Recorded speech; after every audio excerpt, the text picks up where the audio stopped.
Really excited and ready to get back out there. One thing about the bye week is that you always need it just for mentally and physically getting rested a little bit and improving your football team. But it is 2 weeks, and so we are anxious to get back out there. And I really appreciate our team's effort. Their attitude has been good. I think the coaches have worked hard to improve and get better in the areas that we need to. It's going to be a great challenge, and I look forward to getting out there Saturday. Greatly appreciate our fan base with another sellout, and and as I asked on Monday, we need them there loud and trying to help in any way that they can. They have before, and I promise you our team is going to go out there and battle and work hard, and we'll try to get some things cleaned up where we're falling short. But they have a great attitude and great pride, and we want to represent those fans the right way, and we'll be ready to play Saturday. Questions? Mark, a couple weeks ago, Brad was talking about De'Aaron Jackson and how nice it is as a play caller to have that kind of steadying presence in there. Mm-hmm. Maybe we don't talk about him enough, but how important has he become to what you guys have to do? Yeah, D-Jack, I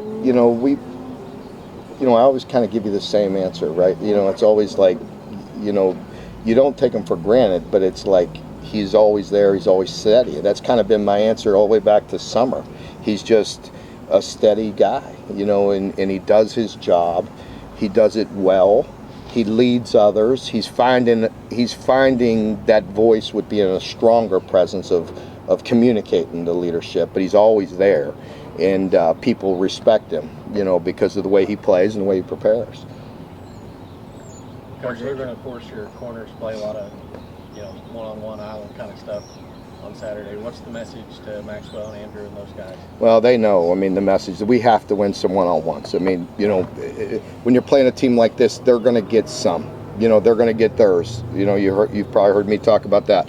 They're going to get theirs. We have to get ours. We have to get our pass breakups. We got to get our defended plays and hopefully get some turnovers. They do a good job of protecting the football. Very few interceptions.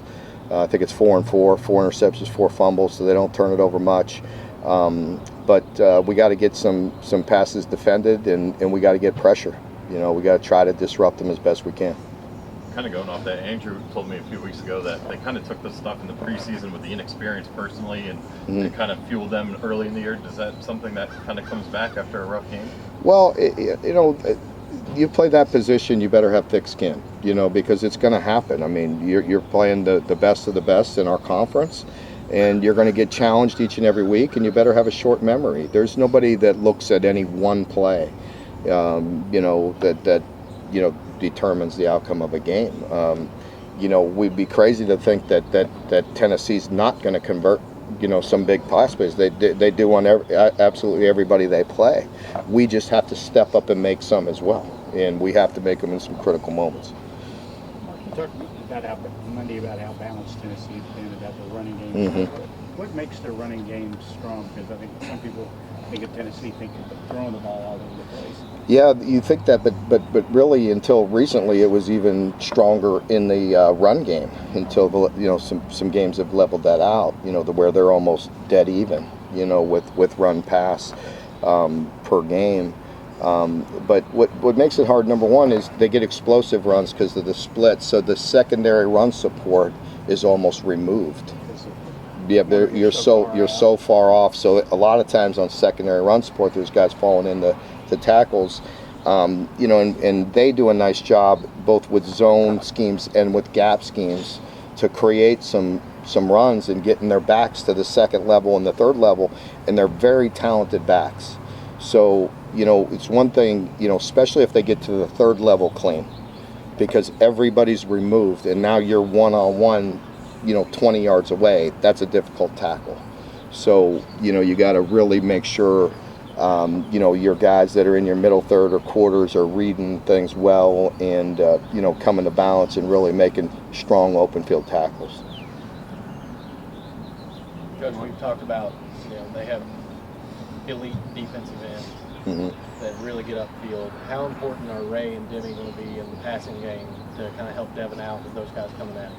Yeah, I think it's important. You know, we got to do a good job with protection. We got to change protections. We got to, as you mentioned, you know, try to get, you know, some free releases with the backs. We got to find ways, you know, to mix it up. You know, it's going to be a team effort that way.